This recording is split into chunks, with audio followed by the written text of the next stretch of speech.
जय हिंद। स्वागत है आप सभी का आपके अपने YouTube चैनल अमृत एकेडमी पे। हम लोग सीटेट पेपर 2 की प्रिपरेशन कर रहे हैं, जिसमें से हम लोग काफ़ी सारे टॉपिक पे बातचीत कर लिए हैं और प्रीवियस ईयर क्वेश्चंस को भी डिस्कस कर चुके हैं। आज की वीडियो लगभग 1 घंटे के आसपास होने वाली है। एक मैराथन क्लास है। आज की इस वीडियो में हम लोग मैथ पेडागॉजी के एनालिसिस करेंगे। उस पे हम लोग बिल्कुल डिटेल में चीज़ें को सीखेंगे। मैं एक बार आप लोगों को स्लाइड्स दिखा देता हूँ कि आज की क्लास में हम लोग क्या क्या करने वाले हैं। सबसे पहले तो हम पूरा जो नोट्स हैं अपने पास, जो कॉन्सेप्ट है उनको सीखेंगे कि इनको कैसे सॉल्व करना है। जो भी थ्योरीज़ हैं उनके बारे में देखेंगे। वेन हेले मॉडल क्या है ये सब देखेंगे। जॉस पोल मॉडल क्या है, न्यूमन्स एरर एनालिसिस क्या है, इन चीज़ों के बारे में एनालिसिस करेंगे। उसके बाद अपने पास लगभग 25 से 30 क्वेश्चन के आसपास प्रीवियस ईयर क्वेश्चंस हैं, जिनको हम लोग आज की क्लास में डिस्कस करेंगे। ठीक है, जैसा कि आप लोगों ने थंबनेल पे देखा होगा कि इसी एक क्लास से आपके 10 क्वेश्चन हो जाने चाहिए। तो मैंने तैयारी भी उसी हिसाब से करके आया हूँ, लेके आया हूँ कंटेंट को, कि इसी एक क्लास से ही आपका सारा का सारा जो 10 क्वेश्चन आने वाला है सारा यहाँ से मिल सके और आप लोग 10 के 10 क्वेश्चन कर सके। ठीक है, तो देखिए आप लोगों को क्या करना है, बस सिंपल सा एक काम करना है कि स्क्रीन पे पूरी नज़र गड़ा के रखना है और बातों को ध्यान से सुनना है कि मैं कैसे चीज़ों को सब बता रहा हूँ, कैसे सोच रहा हूँ उस चीज़ को। ठीक है ना, और जो भी एक आधी पॉइंट इंपॉर्टेंट लगता है उसको आप लोग नोट कर लीजिएगा। ठीक है, तो इतना काम आपको बस करना है बस। उसके बाद और अगर चैनल पे नए हो तो चैनल को सब्सक्राइब जरूर करना है। ठीक है, तो आज ये बिना टाइम वेस्ट किए आज की क्लास को हम लोग शुरू करते हैं। ठीक है, देखिए सबसे पहले कुछ जो टर्मिनोलॉजी यूज़ हुई है प्रीवियस ईयर क्वेश्चंस में उनका मैं डिस्कशन कर लेता हूं, क्योंकि वो बहुत कंफ्यूज करते हैं जो क्वेश्चंस में आए हुए हैं, जो ऑप्शंस हैं उनके। ठीक है ना, इसलिए मैं उन चीज़ों को पहले आप लोगों के साथ डिस्कस कर लेता हूं। देखिए एक वर्ड आता है कन्वर्ज या फिर विलोम। ठीक है ना, कन्वर्ज का क्या मीनिंग है, जैसे सपोज दैट अगर आपको कोई क्वेश्चंस दे रखा है या कोई इक्वेशंस दे रखा है, वो P से Q में जा रहा है, मान लो P से कोई चीज़ Q में जा रहा है, तो इसका जो कन्वर्स होगा, इन्वर्स होगा, वो हो जाता है Q से P में। ठीक है ना, वैसे तो ये पॉइंट आसान है, लेकिन इसका आगे ये कंफ्यूजिंग कहाँ होता है उस पर डिस्कस हम लोग अभी करते हैं। ठीक है, तो ये बोला जाता है ये इसका क्या हो गया, कन्वर्स हो गया। ठीक है, अब वहीं एक वर्ड आता है इन्वर्स, जिसको कि हिंदी में प्रतिलोम बोलते हैं। ठीक है, अब इन्वर्स क्या होता है, इन्वर्स का मतलब होता है जैसे अगर कोई कॉन्सेप्ट है वो P से Q में है, ठीक है ना, कोई चीज़ कन्वर्ट हो रही है P से Q में, या क्वेश्चन है, इक्वेशन है, कुछ भी हो सकता है, तो इन्वर्स इसका होता है, वो कहता है कि इसका भी नेगेटिव कर दो -P और ये भी नेगेटिव कर दो, तो ये बोला जाता है इन्वर्स या प्रतिलोम। यहाँ साइन बदलता है, ठीक है ना, और यहाँ पे पोजीशन बदलता है। तो ये चीज़ें याद रखोगे, क्योंकि ये चारों पांचों ऑप्शन एक साथ ही आते हैं और बहुत कंफ्यूज करते हैं। ठीक, अब उसके बाद आता है कॉन्ट्रापॉजिटिव, या जिसको इसको भी प्रतिलोम या प्रतिज्ञा ऐसे कुछ करके हिंदी है, तो आप लोग कॉन्ट्रापॉजिटिव इंग्लिश ही ध्यान रखो। अब आता है कंट्रापॉजिटिव। कंट्रापॉजिटिव क्या होता है, जैसे वही सेम एग्जांपल लेता हूँ, कोई P से Q में जा रहा है, ठीक है ना, P से Q में जा रहा है, तो कंट्रापॉजिटिव का क्या मतलब होता है कि ये पोजीशन भी आगे पीछे करता है और साथ ही साथ उनका साइन भी चेंज करता है। ठीक है ना, पोजीशन जैसे ये P से Q में था ना, तो ये कहता है कि Q से P में जाओ, ठीक है, Q से P में, और इनके पहले नेगेटिव भी लगाओ। ठीक है, ये होता है हमारा क्या, कॉन्ट्रापॉजिटिव। ठीक है ना, तो ये बात भी आप लोगों को क्लियर हो गई होंगी। मैं बहुत ज़्यादा डिटेल में नहीं जाता हूँ, टू द पॉइंट चीज़ों को लेके आया हूँ, ताकि एक ही वीडियो से आप लोगों के सारे कॉन्सेप्ट और प्रीवियस ईयर सब कुछ एक में समेट सकूँ मैं। ठीक है, ये आ गया। उसके बाद कुछ इस तरह के वर्ड आए हैं, एक्सिम्स हो गए, अभिगृहित जिसको बोलते हैं, थ्योरम्स क्या होती है, प्रमेय जो कि आप लोग जानते हैं, और कंजक्टर्स क्या होते हैं, उनके बारे में मैं बात करता हूँ। ठीक है, अब देखिए एक आता है एक्सिम वर्ड, ठीक है, जिसको अभिगृहित या सिद्धांत भी कहीं कहीं बोला गया है, बोलते हैं। ठीक है, ये क्या होता है, कोई भी एक ऐसा स्टेटमेंट, कोई भी कथन जो सार्वभौम तरीके से सत्य हो, ठीक है ना, जिसको कि प्रूफ करने की ज़रूरत ही ना हो, ऑलरेडी वो सत्य हो, उसको हम लोग अपने क्वेश्चंस में, अपने पेपर में एज इट इज़ इस्तेमाल कर लें, उसे हम लोग क्या बोलते हैं, एक्सिम्स बोलते हैं। फॉर एग्जाम्पल, जैसे मान लो एक चीज़ दे दिया, A is equal to B दिया है और B is equal to C दिया है, ठीक है, तो हम ये बोल सकते हैं ना कि A is equal to B is equal to C होगा। ठीक है ना, तो ये बिल्कुल सत्य है, इसको प्रूफ की कोई नीड नहीं होती है, तो एक तरह से ये बन जाता है एग्जिम्स बन जाता है, ठीक है, जिसको अभिगृहित बोलते हैं, ठीक है, जो पहले से सत्य है और वो उसमें कोई भी प्रूफ की नीड नहीं है। तो आई होप ये समझ गए होंगे। इन सारे टॉपिक पे प्रीवियस ईयर में क्वेश्चंस आए, अभी मैं क्वेश्चंस भी लूंगा, तो जो थोड़े बहुत आपके डाउट रह जाएंगे ना वो भी क्लियर हो जाएंगे, ठीक। तो एग्जिम्स आप समझ गए। अब उसके बाद आता है थ्योरम्स। थ्योरम्स आप लोगों ने 9th-10th की मैथमेटिक्स में थ्योरम्स को प्रूफ किया होगा कि प्रूफ थ्योरम करो। जो हिंदी मीडियम से उन लोगों ने देखा होगा कि लास्ट में लिखता था इति सिद्धम, ठीक है ना। तो वो सारी चीज़ें क्या है, ऐसे स्टेटमेंट जिनको कि हम एग्जिम्स की हेल्प से, एग्जिम्स की मदद से प्रूफ करते हैं। ये जो सार्वभौम सत्य स्टेटमेंट है, इनका इस्तेमाल करके जिन चीज़ों को हम, जिस स्टेटमेंट को प्रूफ करते हैं, उन्हें हम लोग क्या बोलते हैं, थ्योरम्स बोलते हैं, ठीक है। तो थ्योरम्स की बात समझ में आ गई, ठीक है। अब उसके बाद देखो कंजक्टर्स क्या होते हैं, तो इसके बारे में मैं बताता हूँ। देखिए इसमें क्या होता है, कई बार हम लोग प्रूफ करते हैं ना, किसी कथन को ट्रू मान करके उसको सॉल्व करना शुरू करते हैं और बाद में जाकर के देखते हैं कि उसका आंसर क्या आया, ट्रू आया है या फॉल्स आया है, उससे रिलेटेड आया है कि नहीं आया है। फिर उसके हिसाब से हम कहते हैं कि जो हमारा अजम्पशन था, जो हम मान के चले थे, वो सत्य है, अर्थात ये स्टेटमेंट ट्रू है, ठीक है ना। इस तरह की चीज़ें इसके अंदर आती हैं। कथन जिसको पहले ट्रू माना जाता, मान के चलते हैं, फिर उसका प्रूफ करते हैं और उसमें चेक करते हैं राइट हुआ या रॉन्ग हुआ, उसके हिसाब से हम लोग रिजल्ट देते हैं, ठीक है। ये सारी चीज़ें आती है कंजक्टर्स में, ठीक। तो अगर इससे रिलेटेड कोई दिक्कत आती है तो अभी जब क्वेश्चंस लेंगे तो और अच्छे से डिटेल में चीज़ें क्लियर हो जाएंगी, ठीक है। अब आइए थोड़ा सा और आगे चलते हैं। अब हम देखते हैं कि नेचर ऑफ मैथमेटिक्स, मैथ की क्या प्रकृति क्या है, ठीक है। अब देखिए मैथ, अगर आप लोग टीचर बनने वाले हैं तो मैथ की प्रकृति के बारे में समझना बहुत ज़रूरी है। क्या है, देखिए सबसे पहले कि अगर जिसको मैथ आता है उसका तार्किक, मतलब जो रीजनिंग प्रॉपर्टी होती है, सोच विचार की, वो स्ट्रांग होती है। सबसे पहला इसके नेचर में क्या होगा कि वो लॉजिकल होगा, बिल्कुल वो पर्सन लॉजिकल होगा जिसको मैथ आती है। जो मैथ सीखना चाहता है वो लॉजिकल थॉट रखेगा, ठीक है। और उसके बाद चीज़ों को अब्स्ट्रैक्ट फॉर्म में समझ जाएगा। जो चीज़ें, देखिए एक होता है मूर्त, एक होता है अमूर्त। मूर्त का मतलब जैसे मेरे हाथ में पेन है ना, साक्षात दिख रहा है तो ये मूर्त चीज़ें हैं, ठीक है ना।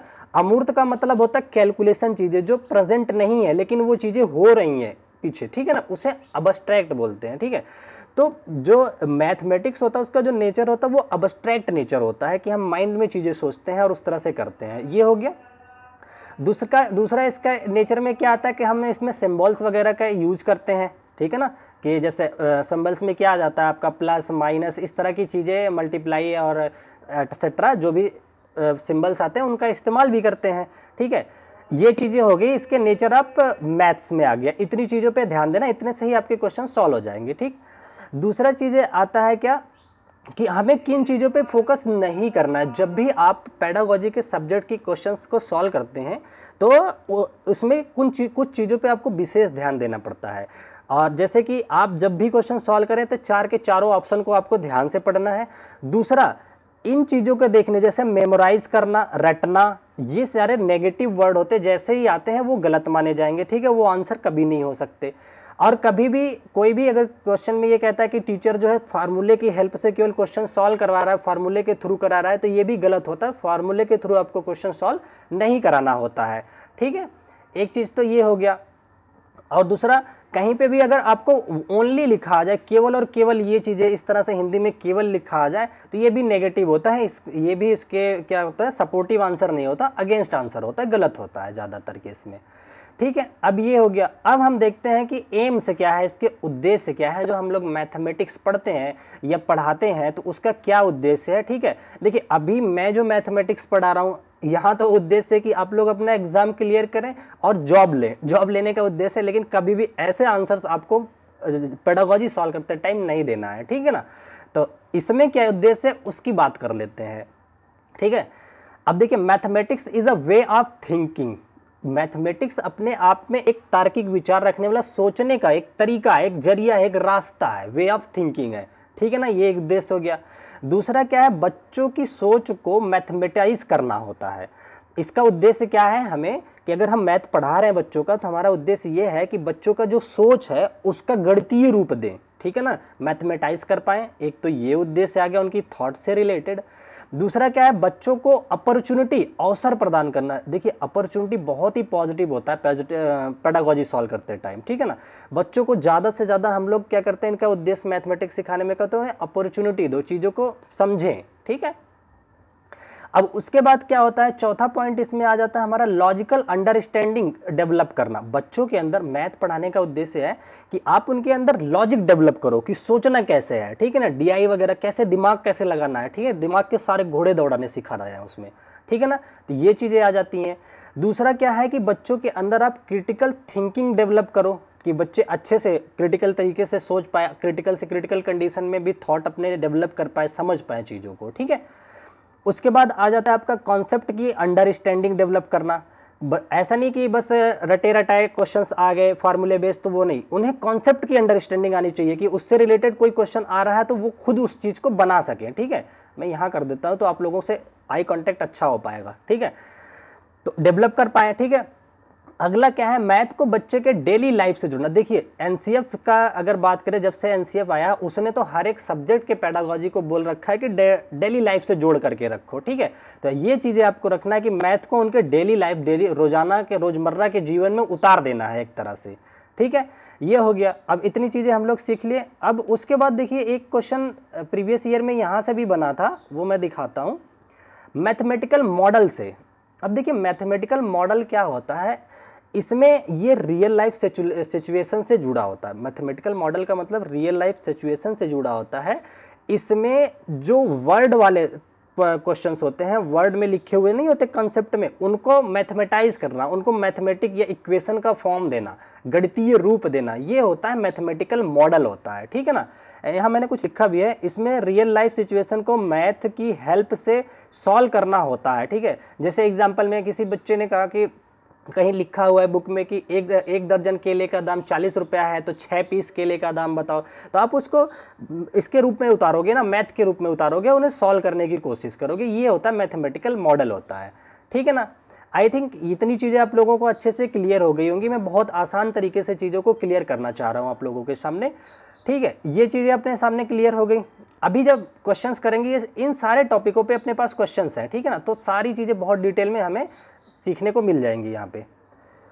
अब देखिए एक क्वेश्चन यहाँ से बनता है, प्रीवियस 2 क्वेश्चन अपने पास है जो इससे बना हुआ है। ये है वैन हेले की थ्योरी, ठीक है। वैन हेले की थ्योरी किस पे बेस्ड है, ये तो सबसे पहले ये देखिए ज्यामिति पे बेस्ड है, ज्योमेट्री पे, ये ज्यामिति पे बेस्ड है। अब इन्होंने ज्यामिति के बच्चे के अंदर ज्योमेट्रिकल थॉट कैसे, ज्योमेट्री वाली चीज़ों को कैसे समझाना है, उसको लेकर के 5 लेवल डिसाइड किए थे, ठीक है ना। पहला लेवल उनका 0 लेवल बोला जाता है, 0 लेवल, उसके बाद फर्स्ट लेवल, उसके बाद 2 लेवल, उसके बाद 3 लेवल, उसके बाद 4 लेवल। इस तरह से टोटल 5 लेवल चलते हैं और 0 से शुरू होते हैं, ठीक है। अब ये चीज़ें आ गया आपका। अब इसमें क्या होगा, सबसे पहले लेवल में वो क्या करते हैं, विजुलाइज करते हैं, दृश्यम मतलब देखने का काम करते हैं, दृश्य का। दृश्य से मतलब कि जैसे कोई भी 3D शेप है, ठीक है ना, उसको बच्चा पहले क्या करेगा, अपना चक्षुकरण करता है। हिंदी में बहुत ज़्यादा डीप में कई बार ऑप्शन दे दिया है, चक्षुकरण भी कहीं कहीं लिखा हुआ है, तो चक्षुकरण करता है, उसको देखता है, ठीक है ना। उसका शेप कैसा है, जैसे वो देख लिया पहले कि गोल है तो बता देगा सर्कल है। उसने देखा मम्मी की रोटी, देखा कि गोल है, बोला सर्कल है। उसने अपने बर्थडे पे देखा जो कैप लगाया, तो वो देख करके बताया कि ये त्रिभुज के जैसा है। तो सबसे पहले ऑब्जर्वेशन मतलब कि विजुलाइजेशन करता है फर्स्ट लेवल पे। और आपको ये इसी ऐसे ही याद रखना है कि क्वेश्चन पूछता है कि वैन हेले थ्योरी का फर्स्ट लेवल क्या है, पहला 0 लेवल पे क्या है, तो आपको बताना है कि विजुलाइजेशन है, ठीक है ना। इसमें शेप का एनालिसिस करेगा। अब उसके बाद शेप को देखेगा, मतलब एनालिसिस नहीं करेगा अभी। अब दूसरा लेवल आ जाता है जिसको लेवल 1 बोलते हैं, एनालिसिस का, ठीक है ना। अब इसमें क्या करता है, क्लासेस ऑफ शेप मतलब शेप को अलग अलग आइडेंटिफाई करता है कि ये तो सर्कल है, ये त्रिभुज है, इस तरह से अलग अलग आइडेंटिफाई करने का काम करता है, क्लासिफाई करने का काम करता है, एनालिसिस करता है, लेवल 1। उसके बाद आपका आ जाता है लेवल 2, आ जाता है इनफॉर्मल डिडक्शन का काम करता है, ठीक है ना। इसमें क्या करता है, प्रॉपर्टीज ऑफ द शेप के बारे में जानता है। क्या जानता है, प्रॉपर्टीज मतलब अगर ये रेक्टेंगल है तो इसकी ये लेंथ होती है, ये विड्थ होती है, इसको मल्टीप्लाई करने से एरिया निकलता है, ये चीज़ें की समझ डेवलप होती है। इसको बोलते हैं इनफॉर्मल डिटेक्शन, जिसमें प्रॉपर्टीज ऑफ शेप आ जाता है, ठीक है। उसके बाद थर्ड आपका आ जाता है डिडक्शन, जिसको बोलते हैं या फॉर्मल डिडक्शन बोलते हैं, ठीक है। इसमें क्या करता है, वो रिलेट कर पाता है एमंग प्रॉपर्टीज। अब शेप को उसकी प्रॉपर्टी से या एक शेप को दूसरे शेप से सेपरेट कर पाता है। इस मेथड, इस पे आने के बाद वो बता पाता है कि ये देखिए रेक्टेंगल है और ये स्क्वायर है, सेम शेप को भी वो सेपरेट कर पाता है। काफ़ी अच्छी समझ डेवलप हो चुकी होती है किस पे, फॉर्मल डिडक्शन पे आने के बाद, लेवल थर्ड पे आने के बाद, ठीक है ना। अब उसके बाद अपना आ जाता है किसका, लेवल फोर्थ आ जाता है। इसमें क्या होता है, डिडक्टिव सिस्टम ऑफ प्रॉपर्टीज, इसको फिर और अच्छे से विजुलाइज करता है। फिर उसके बाद आ जाता है रोटरी बोलते हैं इसको, ठीक है, लास्ट स्टेप इसका आ जाता है। इसमें क्या करता है, एनालिसिस करके उसका इस्तेमाल करना सीख जाता है कि इसका यूज़ कैसे करना है, हमें अपने क्वेश्चंस में या अपने अदर चीज़ों में उनका इस्तेमाल कैसे करना है, ये लास्ट स्टेज पे आ जाता है। इसमें देखिए आपको जो फोकस करना है, पहला जीरो लेवल को बहुत ध्यान से याद रखना है, और ये लेवल थर्ड को याद रखना है आपको, ठीक है ना। कहेंगे लेवल थर्ड को, जिसमें वो रिलेशन वगैरह डेवलप कर पाता है, सेपरेट कर पाता है, उसे याद रखना है, ठीक है। ये चीज़ें आई होप आप लोग समझ गए होंगे। तो ये आ रहा आपका वैन हेले का थ्योरी। अब हम लोग आ जाते हैं अपनी अगली थ्योरी जो है, ये है, देखिए कितने बजे से हम लोग क्लास स्टार्ट किए थे, ठीक है, हाँ कोई नहीं।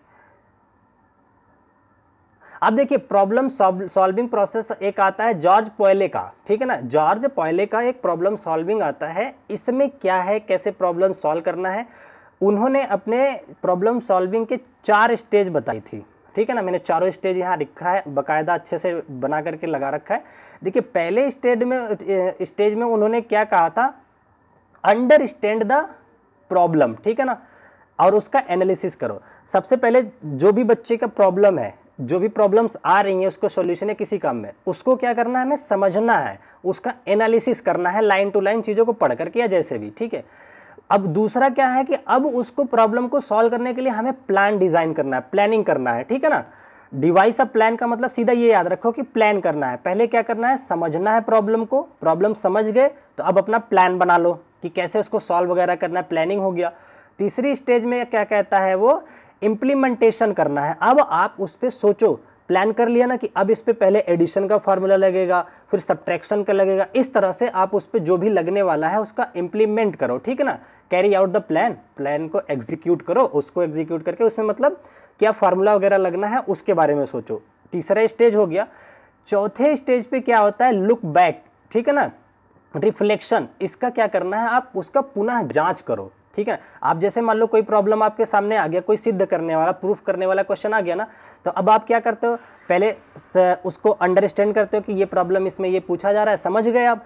समझने के बाद क्या करते हो, आप प्लान करते हो कि ऐसे ऐसे मैं सॉल्व करूंगा। उसके बाद उसके हिसाब से फार्मूला वगैरह लाते हो, सॉल्व करते हो, फिर क्या करते हो, उसका वेरिफिकेशन करते हो ना, तो उसी को बोलते हैं रिफ्लेक्शन या पुनः जांच करना, ठीक है, लुक बैक। तो पुनः जांच करके कोई कमी तो नहीं रहेगी, ये जो चीज़ हम करना चाह रहे थे वो हुआ कि नहीं, ठीक है। तो ये 4 स्टेजेस दिया था जॉर्ज पॉयले ने, ठीक है। तो ये बातें आप लोग याद रखोगे, ये प्रॉब्लम सॉल्विंग प्रोसेस में आता है, ठीक है। अब हम लोग आ जाते हैं अपने अगले स्टेज पे। बहुत छोटे छोटे टॉपिक लेकर के जो इंपॉर्टेंट है मैंने वही लिया है। मेरी पूरी कोशिश है कि 10 के 10 क्वेश्चन आपके यहाँ से मिल जाए, ठीक है ना। अब देखिए न्यूमैन्स एरर एनालिसिस। अब आपको किसी बच्चे का कोई होमवर्क हो या कोई भी चीज़ हो, क्लास और कुछ भी चीज़ हो या कोई डॉक्यूमेंट्स हो, तो उसमें एरर को कैसे एनालिसिस करोगे, ठीक है ना। तो इन्हें, इसके लिए न्यूमैन्स ने अपने ये कुछ स्टेजेस बनाए थे, 1 2 3 4 5 स्टेजेस के है इनका। सबसे पहले स्टेज पे आपने क्या करना होता है उसके बारे में उन्होंने बताया था। तो उन्होंने ये बताया था, सबसे पहले स्टेज करके क्वेश्चन या सॉल्यूशन को पढ़ो, पठन आएगा, रीडिंग, ठीक है ना। क्या आएगा सबसे पहले, अरे भाई आप टीचर बनने वाले हो, आपके सामने अगर एरर एनालिसिस करना है तो क्या करोगे, सबसे पहले पढ़ोगे, उसको पढ़ लिया ध्यान से। अब उसके बाद क्या करोगे, उसमें अंडरस्टैंडिंग, उसको समझो उसमें क्या प्रॉब्लम है, ठीक है ना। कंप्रीहेंशन करो, उसको परिज्ञान करो, उससे रिलेटेड, उसमें वो क्या कहते हैं हिंदी में, मतलब समझ डेवलप करो कि उसमें क्या प्रॉब्लम हो सकती है। पढ़ने के बाद उसको अंडरस्टैंड करो, समझो। पढ़ लिया, फिर समझ लिया, अब उसके बाद उसका ट्रांसफॉर्मेशन करो। ट्रांसफॉर्मेशन का मतलब होगा उसका रूपांतरण करो कि भाई जो चीज़ें हैं वो ये नहीं होकर के इसका रूपांतरण ये होता है, तो वो कैसे एनालिसिस करना, उसके बारे में जांच पड़ताल करोगे, ठीक है ना। तो रूपांतरण आ गया, ट्रांसफॉर्मेशन आ गया ना। अब उसके बाद अब उसको सही कैसे करना है, डायग्नोस कैसे करना है, इन चीज़ों को लेकर के प्रोसेस स्किल करो आप। क्या करोगे, प्रोसेस स्किल करोगे, मतलब प्रक्रिया करोगे उसके समझाने की या उसके एनालिसिस का। ये चीज़ें हमें प्रॉब्लम क्रिएट चीज़ें दिखने लगी, अब उसको क्या करो, प्रक्रिया करो, उस पर क्या क्या प्रोसेस स्किल आप लगा सकते हो वो लगाओ। अब उसके बाद लास्ट में आकर के क्या करना होगा, आपको इनकोडिंग करना है कूटबद्ध कर करके कि ये आपके प्रॉब्लम है, ये एनालिसिस कर लिया आपने, ये एरर है, इकट्ठा करके दे दो कि ये 10 एरर 10 लाइन में है, ठीक है ना। तो ये न्यूमेंस का एरर का पूरा स्ट्रक्चर था कि किस तरह से किस स्टेज में चल करके हमें एरर को फाइंड करना है, ठीक है। आई होप आप लोगों की चीज़ें समझ में आ रही होंगी। अगर समझ में आ रही होंगी तो प्लीज़ आप लोगों को चैनल को सब्सक्राइब करना है। और एक बात और आप लोगों से करनी थी कि जिन लोगों का बहुत टाइम से मैथ से रिलेशन हट गया है या मैथ से दूरियां बन गई हैं, या फिर जो पेपर 1 के लिए तैयारी कर रहे हैं, या फिर जैसे जो फीमेल हैं उन लोगों का काफ़ी दिन से मैथ छूट गया है, तो मैं आप लोगों के लिए एनसीईआरटी बेस्ड क्लास 6 से लेकर के 10th तक टीचिंग एग्जाम के लिए मैथ का एक फाउंडेशन बैच लेके आना हूँ सीटेड पेपर के बाद, ठीक है ना। डेली उसमें हम लोग आधे घंटे के अप्रॉक्स क्लास लेंगे, जिसमें पूरी कॉन्सेप्ट को बिल्कुल जीरो लेवल से समझेंगे। और ये मैं वादा करता हूँ कि अगर आप उसको फॉलो कर लेते हो केवल ना डेली आधे घंटे, तो जिस भी एग्जाम में टीचिंग के बैठोगे आप, जिसमें भी लगभग 20 क्वेश्चन 10 क्वेश्चन इतने तो हर एग्जाम में आते हैं टीचिंग वाले, आपका एक भी क्वेश्चन बाहर नहीं जाने का। सारे कॉन्सेप्ट को मैं बिल्कुल जीरो से सिखा करके प्रीवियस ईयर भी सॉल्व कराऊंगा। ये आफ्टर सीटेट एग्जाम के बाद मैं ये कोर्स स्टार्ट करूंगा और यूट्यूब पे बिल्कुल फ्री में, ठीक है ना।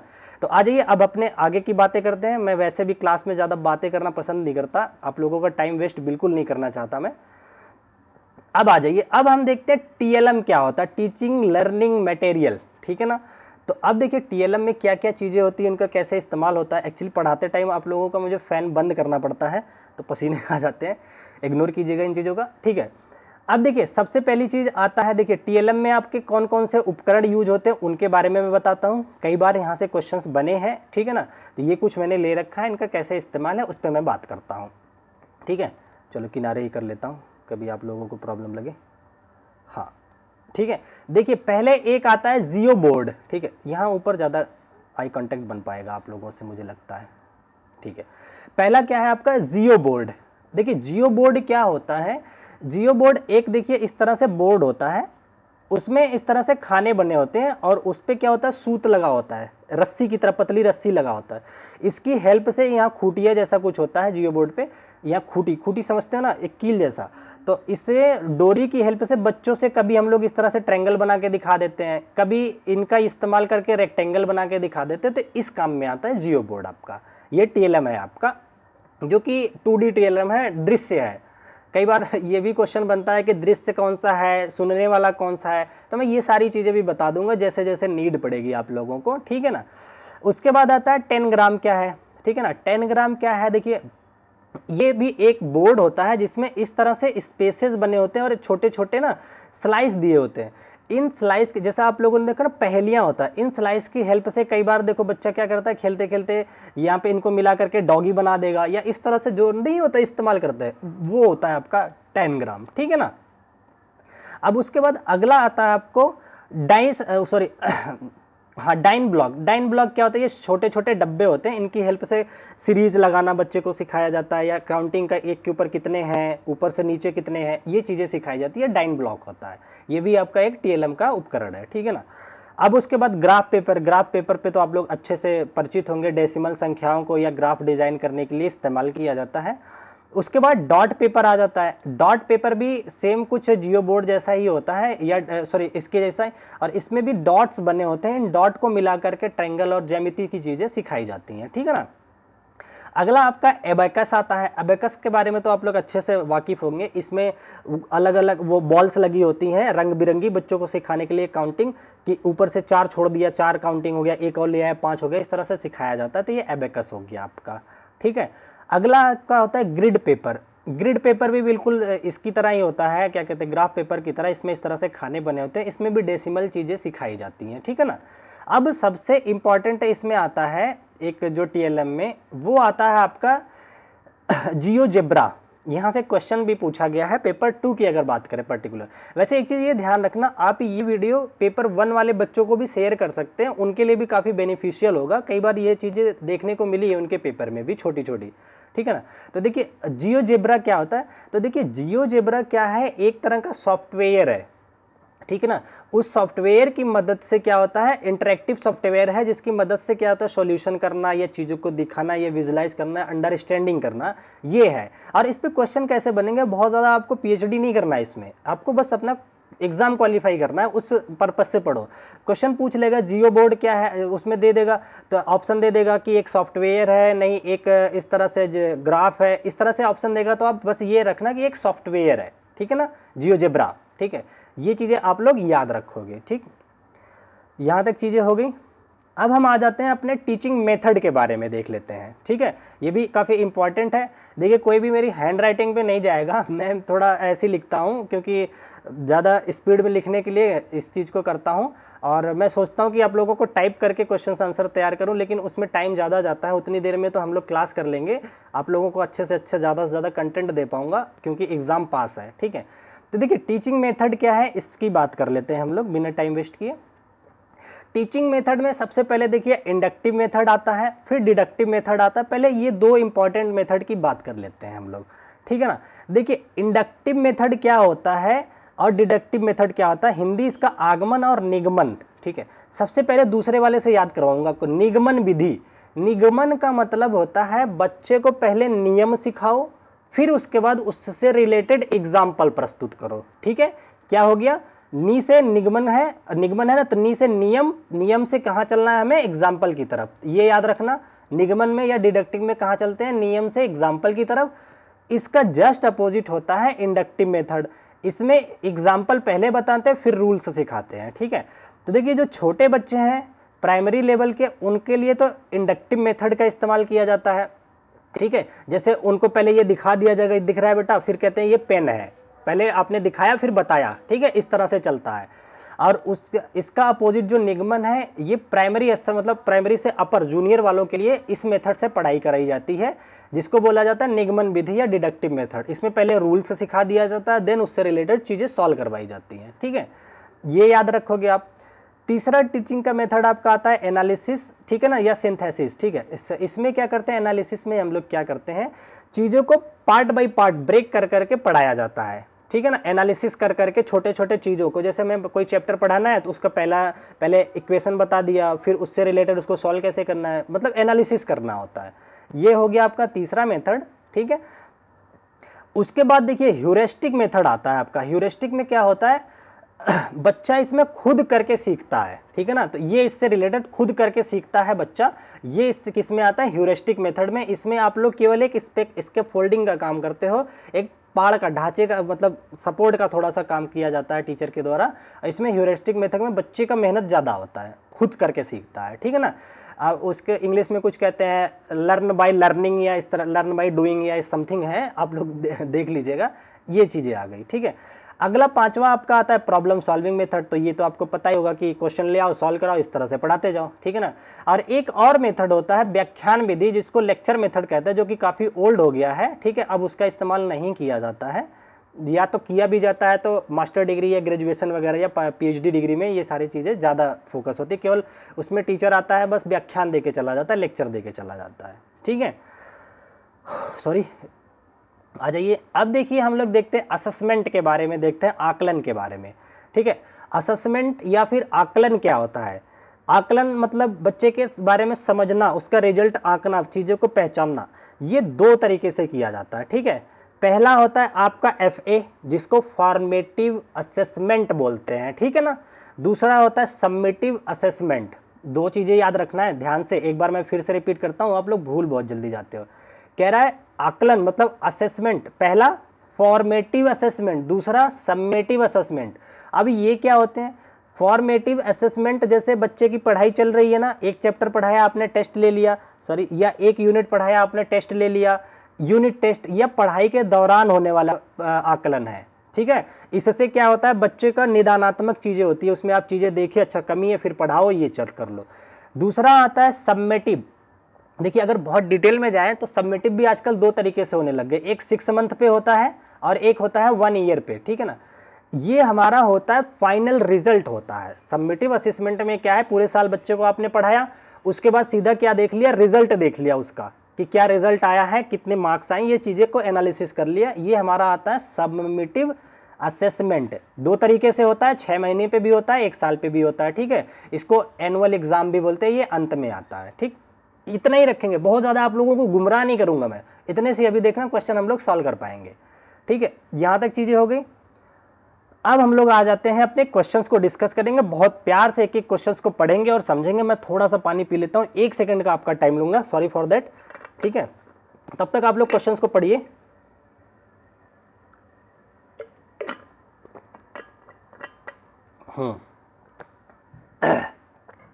देखिए आपके सामने पहला क्वेश्चन दे रखा है, कह रहा है निम्नलिखित में से कौन सा राष्ट्रीय पाठ्यचर्या मतलब एनसीएफ 2005 के रूपरेखा 2005 के अनुसार प्राथमिक स्तर पर गणित शिक्षण का सर्वाधिक महत्वपूर्ण पहलू है। ये देखिए पेपर 2 का क्वेश्चन है, पेपर 2 में आया हुआ क्वेश्चन है। ये मत सोचिएगा कि सर ये तो प्राइमरी लिखा है, नहीं, ये क्वेश्चन लिखने का पूछने का तरीका है उसका।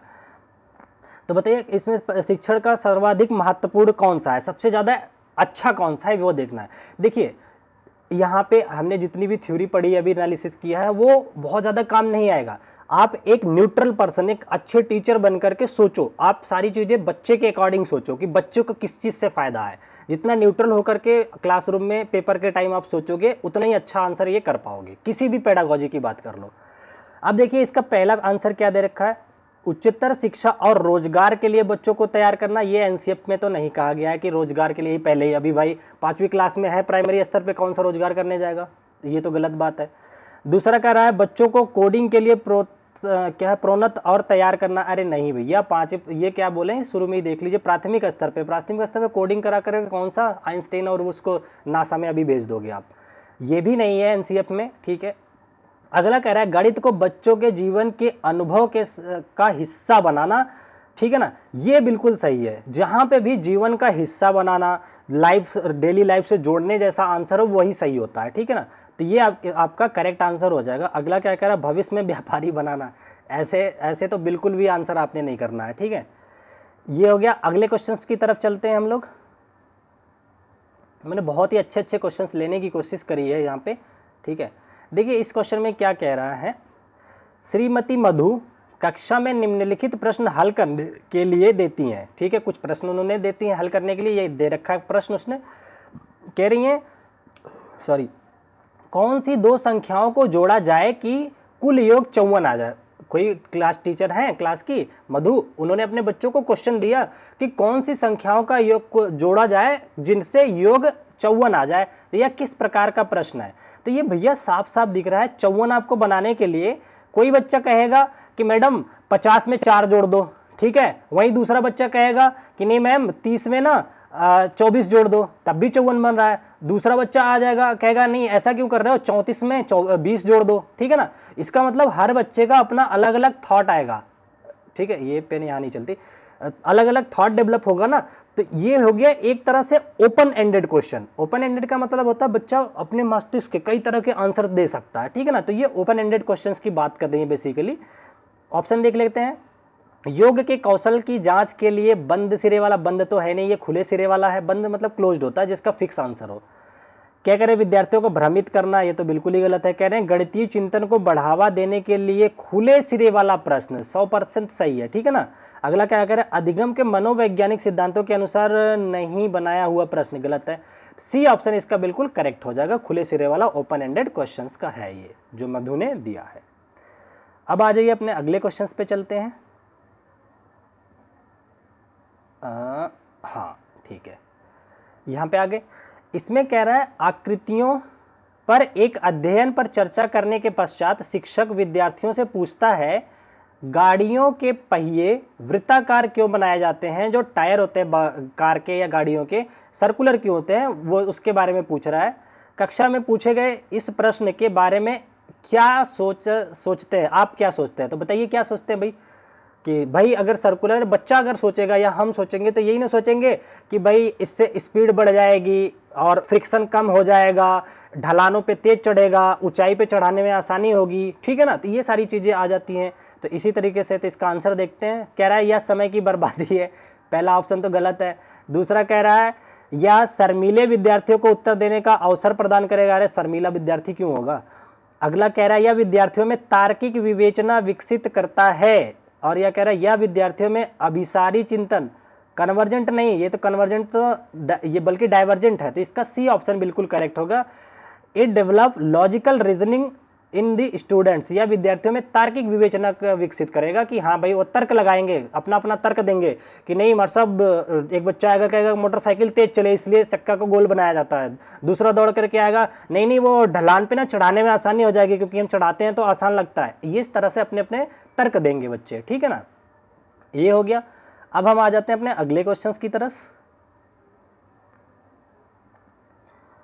ठीक है। देखिए नेक्स्ट क्वेश्चन क्या कह रहा है, निम्नलिखित में से कौन सी पद्धति मतलब व्यवहार गणित में पाठ योजना के लिए सबसे कम रूप से उपयुक्त है। ये ध्यान रखना, ये लिखा है कम रूप से उपयुक्त है।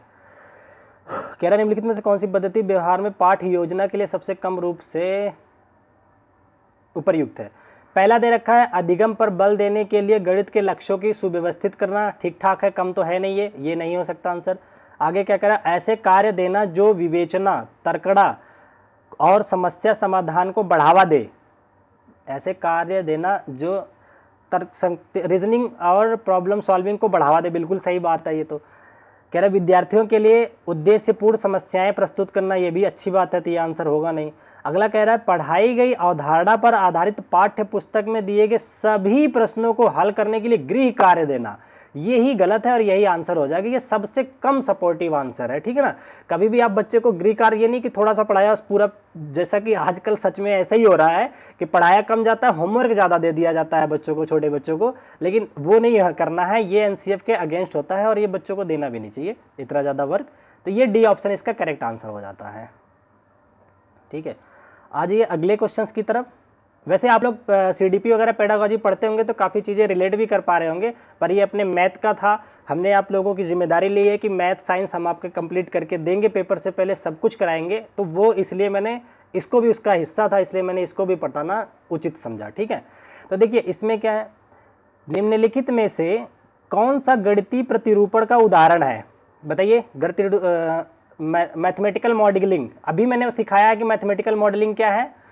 अब इसमें क्या कह रहा है कि efficient use of calculating device, परिकलन यंत्रों का निपुणता से प्रयोग, नहीं भैया ये हमने कहा सिखाया है, कैलकुलेटर चलाना सिखाओगे बच्चों को, नहीं, ये नहीं है मैथमेटिकल मॉडलिंग। क्या कह रहा है, एक शाब्दिक समस्या के लिए समीकरण बनाना, ये बिल्कुल है, अभी मैंने बताया ना वर्ड वाली प्रॉब्लम को इक्वेशन में ला करके या गणितीय रूप दे करके उसको सॉल्व करना है, तो इसका बी ऑप्शन बिल्कुल करेक्ट हो जाएगा, यही होता है मैथमेटिकल मॉडलिंग, ठीक है ना। क्या कर रहा है अगला, क्या कर रहा है, लंबी गणना को करने के लिए गणितीय के युक्तियों का प्रयोग करना, नहीं, 3D ये भी नहीं, तो इसका बी ऑप्शन बिल्कुल करेक्ट हो जाता है, इसमें कोई सोचने की बात ही नहीं है। अब आज ये अगला क्वेश्चन देखते हैं, इसमें क्या कह रहा है। देखिए इसमें कह रहा है कि यह इंपॉर्टेंट क्वेश्चन है, आप लोगों से गलतियां इसमें ज़्यादा हो सकती है, इसलिए इंपॉर्टेंट है, इसको मैं बताऊंगा अच्छे से, एक सेकेंड। देखिए इसमें कह रहा है एक त्रिभुज के समद्विबाहु होने के लिए निम्नलिखित में से कौन सा कथन सही है। अच्छा ये दूसरा वाला क्वेश्चन इंपॉर्टेंट तो ये भी है फिलहाल। अच्छा बताओ, समद्विबाहु का मतलब एक त्रिभुज के दो भुजाएं आपस में बराबर होनी चाहिए, और दो भुजाएं बराबर तो इनके सम्मुख कोण भी बराबर होने चाहिए, और ये बिल्कुल जरूरी बात है, बिना इसके आप समद्विबाहु त्रिभुज नहीं बना सकते। तो इन्होंने कहा पहला इसके दो कोण समान हो, इतना तो सही कहा। फिर कह रहे पर्याप्त है परंतु आवश्यक प्रतिबंध नहीं है, बिल्कुल आवश्यक है, गलत बोल दिया, ये क्वेश्चन गलत, आंसर गलत हो गया। फिर कह रहे हैं इसके दो कोण समान है, ठीक है, आवश्यक है परंतु प्रतिबद्धित नहीं है, क्यों नहीं प्रतिबद्धित है, बिल्कुल प्रतिबद्धित है। अगला कह रहे हैं इसके दो कोण समान है, ठीक है, दोनों आवश्यक भी है, ये भी बात ठीक है, और प्रतिबद्ध भी है, बिल्कुल।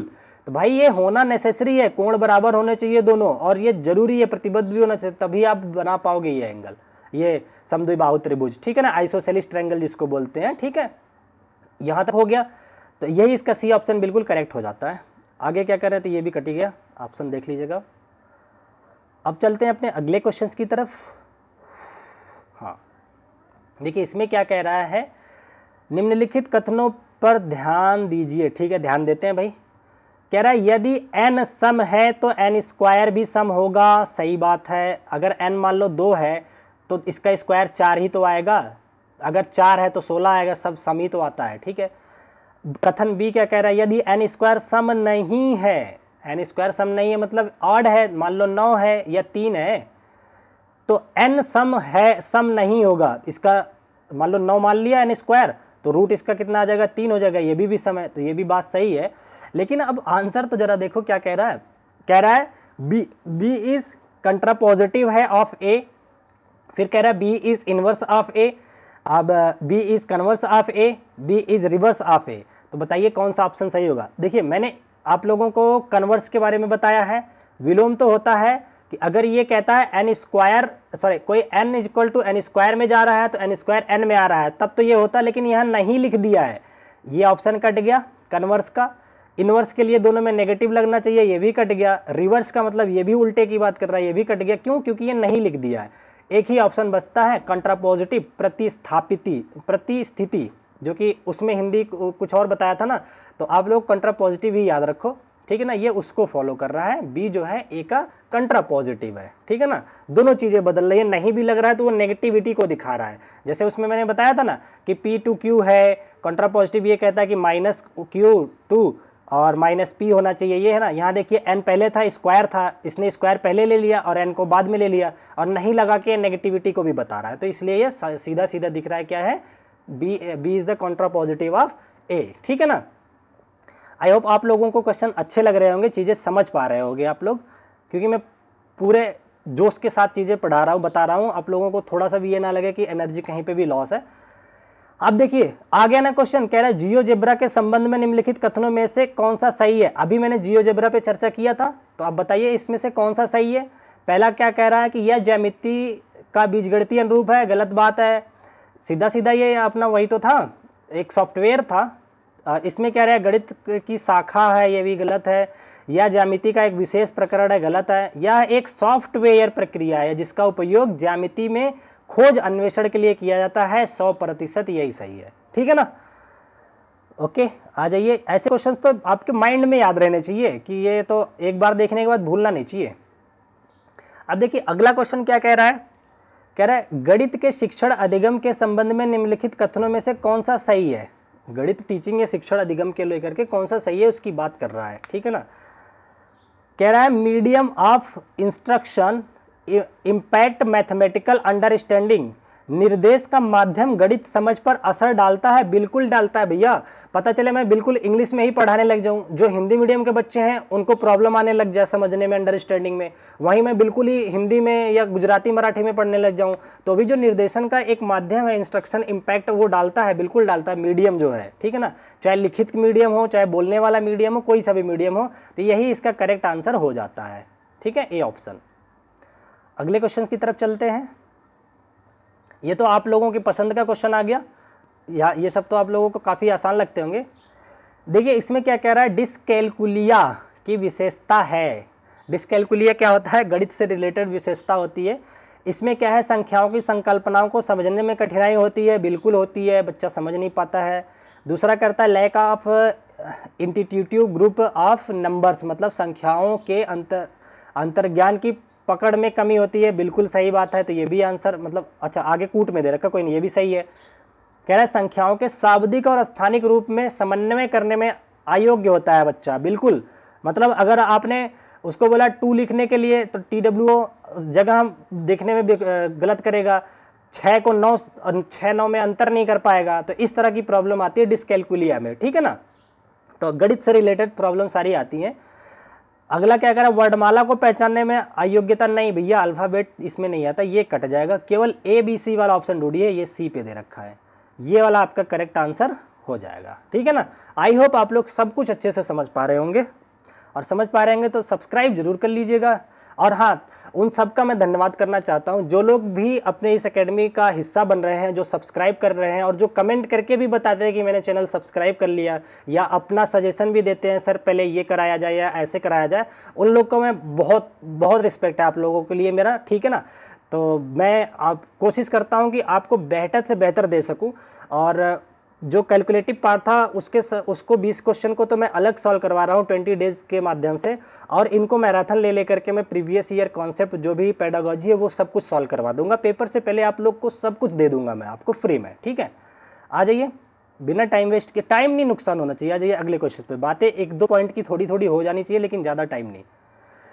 देखिए अगला क्वेश्चन क्या कह रहा है, निम्नलिखित में से कौन सा बच्चों में गणित के प्रति चिंता उत्पन्न करने वाला सबसे कम उपयुक्त कारक है। अच्छा, कम है थोड़ा, कम उपयुक्त कारक कौन सा है बताइए।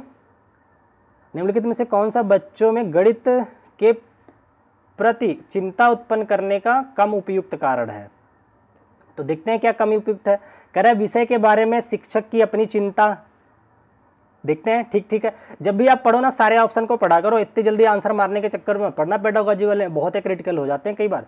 अगला कह रहे हैं गणित एक कठिन विषय है तथा यह केवल लड़कों के लिए। अरे भैया, यही सबसे गड़बड़ दे रखा है। जहां पे भी जेंडर बायस की बात करें कि केवल लड़कियों के लिए या केवल लड़कों के लिए, जहां पे भी केवल शब्द यूज कर ले या बहुत फोर्सफुली कहे, वो सारे ऑप्शन गलत होते हैं, याद रखना। तो सबसे कम उपयुक्त पूछा है तो यही आपका बी ऑप्शन हो जाएगा। आगे आई थिंक पढ़ने की भी जरूरत नहीं है। यह बोध की गणित सीखने के उचित तरीका और एकमात्र उत्तर है। ये भी गलत ही है, लेकिन उससे भी ज़्यादा ये गलत है। क्रिया विधियों के कलन विधियों के सीखने के दौरान जोखिम बच्चों के दैनिक जीवन से परे है। ये सब मतलब सबसे कम उपयोगी तो बी आ जाएगा, क्योंकि इसमें जेंडर बायस को भी दिखा दिया है, कठिन बोल करके और बड़ा पाप कर दिया है। अगले क्वेश्चन पे आ जाते हैं अपने। देखिए, एक आधी क्वेश्चन आप लोग भी कीजिए, सारा मेरे से ही सॉल्व करोगे, ठीक है। देखिए इसमें, देखिए मैं कोशिश करता हूँ कि रिकॉर्डेड क्लास में भी आप लोग को ये लगे कि मैं लाइव पढ़ा रहा हूँ, क्योंकि मेरी आदत है लाइव पढ़ाने की, ऑफलाइन में पढ़ाने की। जितने भी बैचेस पढ़ाए हैं ऑफलाइन या लाइव ही पढ़ाए हैं, सामने से रिप्लाई आए हैं। अभी मैं रिकॉर्डिंग वाला शुरू किया हूँ तो थोड़ा सा कोशिश करता हूँ कि फिर भी ऐसा आपको लगे, ठीक है। देखिए आगे क्या कह रहा है, नीचे दिए गए प्रश्न को हल करने के लिए बालिका में किस प्रक्रिया के विकास की आवश्यकता है। बताइए कौन सी प्रक्रिया का विकास होना चाहिए। क्वेश्चन दे रखा है 5x - 8 बराबर x + 8। सिंपल सी बात है कि अगर ये दे रखा है 5x - 8 बराबर x + 8, तो इसको इधर से इधर ट्रांसफर कीजिए, प्रतिस्थापित कीजिए। तो 5x x को इधर प्रतिस्थापित कीजिए, -x बराबर 8 × 4 = 12। इस तरह से तो क्या सीखा आपने, क्या कर रहे हो यहाँ पे, प्रतिस्थापित कर रहे हो ना, तो सीधा सीधा इसका ट्रांसपोजिशन या प्रतिस्थापन हो जाएगा, ठीक है ना। इसका आंसर किस प्रक्रिया की आवश्यकता है, पक्षांतरण, प्रतिस्थापित बोलो या पक्षांतर बोलो, या फिर क्या बोलते हैं ट्रांसपोजिशन बोलो, ट्रांसफर बोलो, जो भी आपकी लैंग्वेज में बोला जाता है वो बोल लो, पर ऑप्शन डी ही होगा आंसर, ठीक है। आ जाइए अगले क्वेश्चन पे चलते हैं। कह रहा है एक कथन जिसे प्रायः सत्य माना जाता है क्योंकि यह स्वतः सिद्ध सत्य है, उसे क्या कहते हैं। अभी मैंने आप लोगों को पढ़ाया है थ्योरी में कि स्वतः सत्य हो जो पहले से मान लिया, जिसको प्रूफ की कोई जरूरत नहीं होता है, ठीक है ना, उसको बोलते हैं एक्सिम्स या अभिगृहित बोलते हैं। सी ऑप्शन इसका करेक्ट हो जाएगा। परिमेय वगैरह सब बता ही दिया है। अगला क्वेश्चन बड़ा प्यारा क्वेश्चन। ये बड़ा बड़ा क्वेश्चन आंसर देख करके घबराना नहीं है, बहुत आसान इनके आंसर होते हैं। इसमें क्या कह रहा है, निम्नलिखित में से किस प्रश्न को हल करने के लिए समानुपातिक चिंतन की आवश्यकता नहीं है। समानुपातिक चिंतन का मतलब होता है कोई ए बी से इस तरह संबंधित है तो समानुपाते सी डी से कैसे संबंधित होगा। इस तरह का क्वेश्चन कौन बना रहा है, कौन नहीं बना रहा है, वो पकड़ना है हमें। पहला देखते हैं, कह रहा है 20 किलो आलू का मूल्य 400 रुपया है तो 7 किलो का बताओ।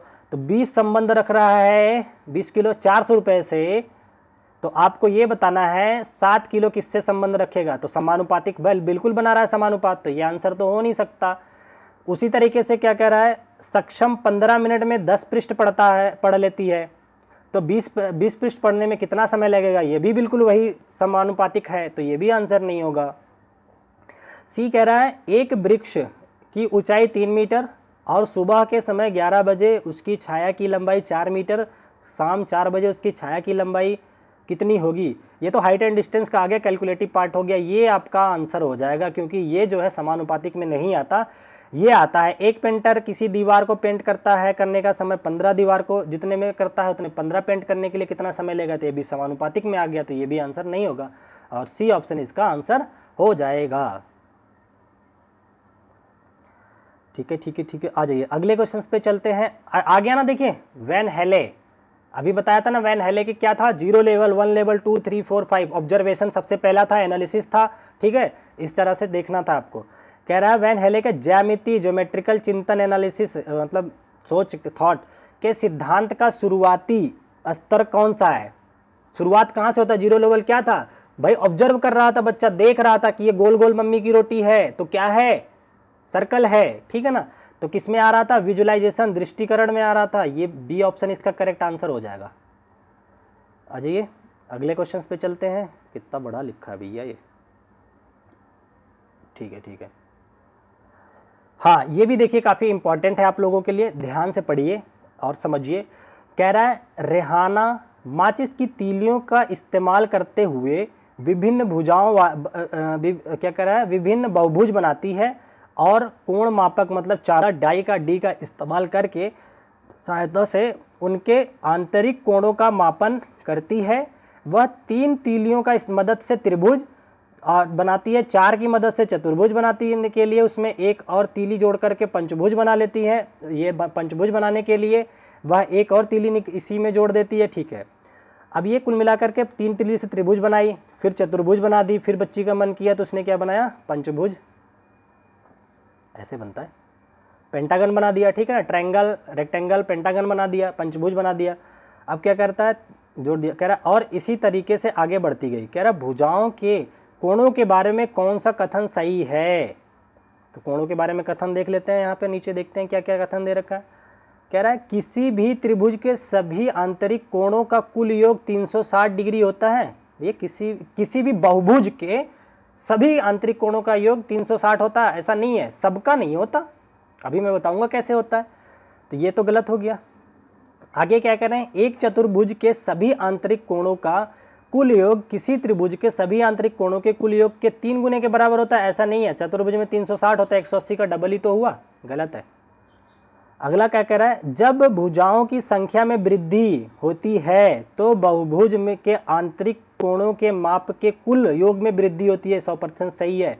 तो देखिए क्या होता है, कोई भी बहुभुज है, इसके आंतरिक कोणों का योग कैसे निकाला जाता है, कितना इनके अंत कोणों का योग होगा, वो निकाला जाता है n-2 गुणा 180।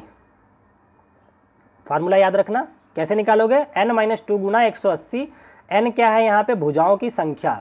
जैसे 3 भुजा है तो 3 - 2, 1 गुणा 180, त्रिभुज के अंत कोणों का योग 180 होता है, बच्चा जानता है। चतुर्भुज है 4 - 2, तो 2 गुणा 180 मतलब 360 होता है, ये भी बच्चा जानता है। अब पंचभुज में n की वैल्यू 5 रखो, 5 में से 2 गया, 3 गुणा 180 कितना हो गया, 18 × 3 = 54, 540 डिग्री होता है। तो जैसे जैसे भुजा बढ़ रही है वैसे वैसे आंतरिक कोणों का योगों का मान बढ़ रहा है, तो सी ऑप्शन करेक्ट हो जाएगा। अब मैं देखो थोड़ा थकने लग गया हूँ, लेकिन मैं इसको कंप्लीट कराऊंगा और सपोर्ट ज़रूर कीजिएगा कि और आपके जो भी क्लासमेट होंगे, बच्चे दोस्त होंगे, उन तक ये वीडियो पहुंचा देना ताकि थोड़ा सा मेरा मोटिवेशन बना रहे। ऐसे ही मैं आप लोगों के लिए कराता रहूँ। देखिए आगे आ जाइए, कह रहा है NCERT के अनुसार निम्नलिखित में से कौन सा कक्षा 6 के अधिगमकर्ताओं के लिए अपेक्षित अधिगम प्रतिफलों में से एक नहीं है। कौन सा क्वेश्चन है ये, हाँ एक नहीं है। कक्षा 6 के अधिगमकर्ताओं के लिए अपेक्षित अधिगम प्रतिफलों में से एक नहीं है। पहला कह रहा है उपयुक्त संक्रियाओं का उपयोग करते हुए बड़ी संख्याओं वाली समस्या हल करता है ये आंसर तो होता है। आगे क्या कह रहा है, दी गई परिस्थिति का सामान्यीकरण करने के लिए चरों को विभिन्न संक्रियाओं का साथ उपयोग करता है, बिल्कुल करता है, जैसे x वगैरह मान के करते हैं हम लोग, ये भी ठीक है। अगला क्या कह रहा है, use unitary method to solving the various word problem, विभिन्न इबारती सवालों को हल करने के लिए एकैकी विधि का इस्तेमाल करता है, बिल्कुल करता है। एक आम का दाम 10 रुपया, तो 10 आम का दाम कितना होता है, एकैकी विधि का इस्तेमाल करता है। आगे क्या कह रहा है, ज्यामितीय प्रमेयों के औपचारिक प्रमाणों को लिखती है, नहीं भैया, ज्यामितीय चीज़ों को देख करके समझा जाता है, लिख करके क्या समझोगे आप, ये दे दिया आपको, ये दे दिया आपको, ये दे दिया, तो आप इसको देखोगे तो खुद ही समझ जाओगे ना, ये त्रिभुज है, ये सर्कल है, ये कोण है, तो इसको देख करके होता है समझता है, ये लिख करके क्या इसमें समझेगा, ठीक है ना। तो यही आपका गलत आंसर हो जाता है, यही इसका कठिन आंसर होगा। इसमें नहीं पूछा था तो नहीं वाले में डी हो जाएगा, बाकी सब सपोर्टिव आंसर है। आप लोग भी इसको पढ़ सकते हैं अगर कोई दिक्कत है तो, ठीक है। आ जाइए अगले क्वेश्चन की तरफ चलते हैं। देखिए अगले क्वेश्चन में क्या कह रहा है, कह रहा है निम्नलिखित में से गलत कथन की पहचान करनी है, याद रखना गलत, यहाँ पे रॉन्ग दे रखा है, जो रॉन्ग को पूछना है। कह रहा है गणित शिक्षण के लिए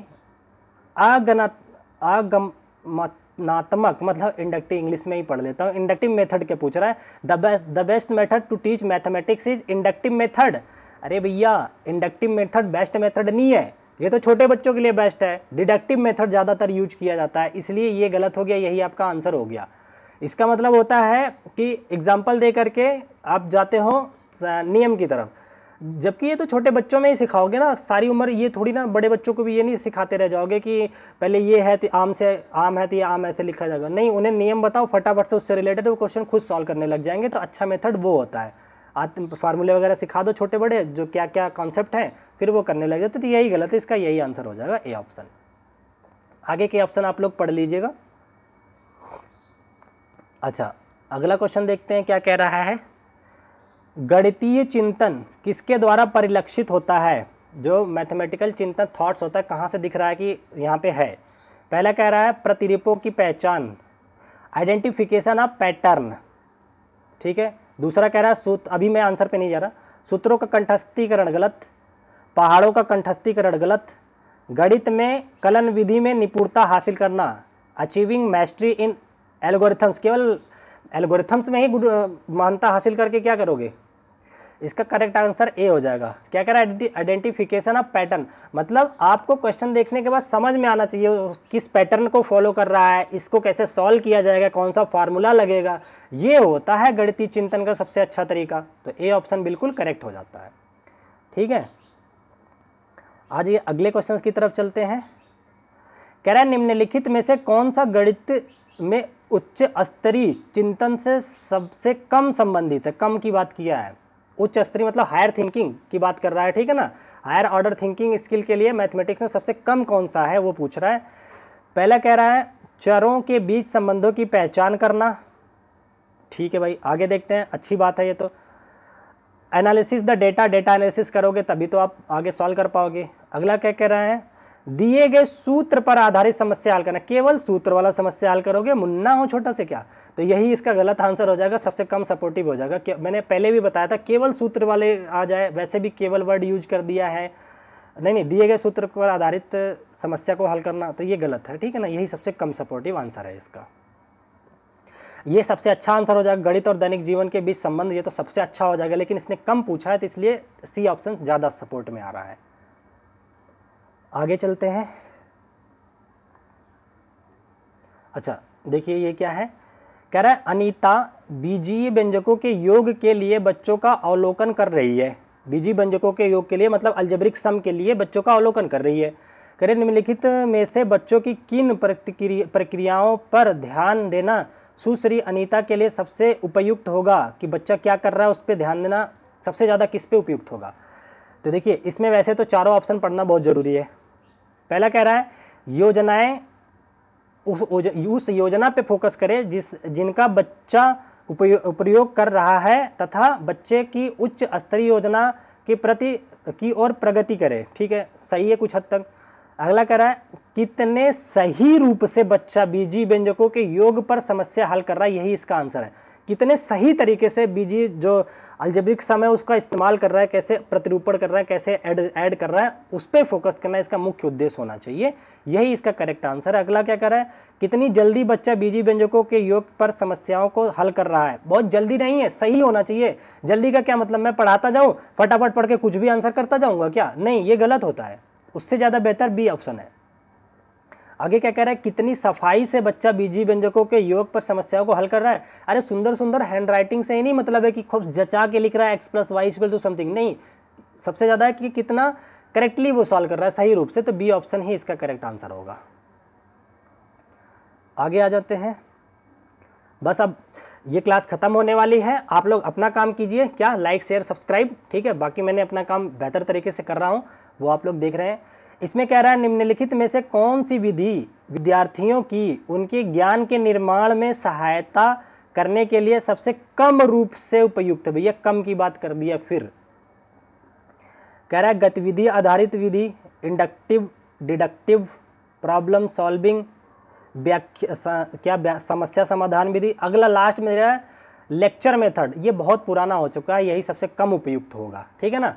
विद्यार्थियों के ज्ञान का निर्माण करने के लिए क्या वो बड़े बच्चों के लिए ठीक है, थोड़ा ज्ञान अगर देना है तो उनको करके सिखाओ, ये चीज़ें अच्छी होती हैं, केवल आकर के बोल देने से लेक्चर दे देने से ज्ञान डेवलप नहीं होगा, तो ये बहुत पुराना मेथड हो चुका है, ये कम उपयुक्त है, अब तो यही इसका आंसर हो जाएगा, ठीक है ना। आगे आ जाए, देखिए फिर से वैन हेले आ गया ना। वैन हेले के अनुसार बच्चा ज्यामिति चिंतन के किस स्तर पर है यदि वह ज्यामितीय आकृतियों के सामान्य गुणों का निगमन कर लेता है। सामान्य गुणों का निगमन कर पा रहा है भैया कि कौन सा गुण इसमें है, कैसे रेक्टेंगल का एरिया निकलेगा, कैसे रेक्टेंगल को स्क्वायर से कैसे सेपरेट करना है, ये चीज़ें सामान्य गुणों जो बेसिक चीज़ें हैं उसका निगमन कर पा रहा है। बच्चा इस लेवल तक सोच पा रहा है, पहुंच गया है। और प्रमेयों का प्रमाणित भी कर पा रहा है, जो प्रमेय है थ्योरम से उन्हें प्रूव भी कर पा रहा है। तो वो अब समझ लो लेवल 3 पे आ चुका है। ठीक है ना, मैंने जो बताया था इसका करेक्ट आंसर लेवल 3 होगा। मैंने पूरा वैन हेले आपको अच्छे से बता रखा है, एक बार फिर से जाके सुन लीजिएगा। अच्छा, अगला देखिए क्या कह रहा है। अपनी कक्षा में मैं इंग्लिश वाला भी नीचे कर देता हूँ, जिसको इंग्लिश में पढ़ना है वो पढ़ लीजिए।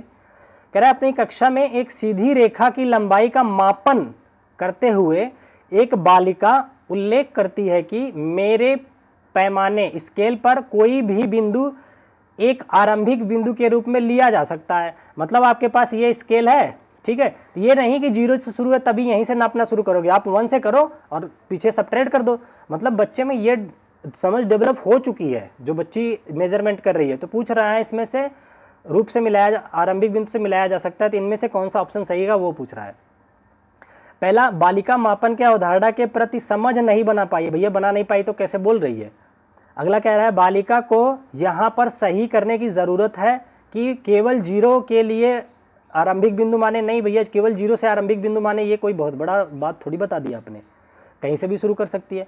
अगला कह रहा है बालिका मापन की अवधारणा के प्रति समझ बना पाई है का संरक्षण कर पाई है। बिल्कुल समझ बना पाई है तभी तो कहीं से भी नाप ले रही है वो। तो यही इसका सी ऑप्शन करेक्ट आंसर हो जाता है। आगे और भी बचा है क्या? काफ़ी ज़्यादा मेहनत हो गई, मैं चाहूँगा कि आप लोग उसी हिसाब से सपोर्ट भी करोगे। अगला क्वेश्चन कह रहा है गणितीय प्रश्नों को हल करने की क्षमता पर निर्भर नहीं करती। देखिए नहीं वर्ड आ गया ना। गणितीय प्रश्नों को हल करने की जो क्षमता है किस पर निर्भर नहीं करती। पहला, गणितीय अवधारणाओं के अभ्यास पर बिल्कुल करती है, जितना अच्छा प्रैक्टिस रहेगा उतना ही अच्छा रहेगा। ठीक है, तो ये आंसर नहीं हो सकता क्योंकि सही नहीं है, नहीं वाला आंसर पूछा है। आगे क्या कह रहा है गणितीय अवधारणाओं की समझ पर, ये भी सही है, ये भी आंसर नहीं होगा। गणितीय अवधारणाओं की दृश्यीकरण पर, ये भी सही है, ये भी आंसर नहीं होगा। कह रहा है जेंडर व जाति पर मैथ सॉल्व करने के लिए जाति और मेल पुरुष जानना थोड़ी जरूरी होता है। तो यही आपका डी वाला करेक्ट आंसर हो जाएगा। ठीक है ना, तो ये रहा आपका आज का लास्ट क्वेश्चन। लगभग 25 से 30 के आसपास हम लोगों ने क्वेश्चन सॉल्व किया, बिल्कुल डिटेल में कॉन्सेप्ट को सीखा है। अब आप लोग एक बार रिवीजन करके इसे जाइएगा। मैं पूरा भरोसा करता हूँ कि आप लोगों को पूरे क्वेश्चन यहीं से मिल जाएंगे। और पेपर से पहले अगर मुझे लगता है कि ज़रूरी है 1-2 टॉपिक इसमें मतलब और कुछ बताने की, तो एक क्लास और ले लूँगा। ठीक है ना, जिसमें 25-30 केवल क्वेश्चन डिस्कस करवा दूंगा, आपके सारे काम हो जाएंगे। ठीक है, thank you so much, bye bye, take care. फिर मिलते हैं अपनी नेक्स्ट वीडियो में, तब तक के लिए अपना ध्यान रखें।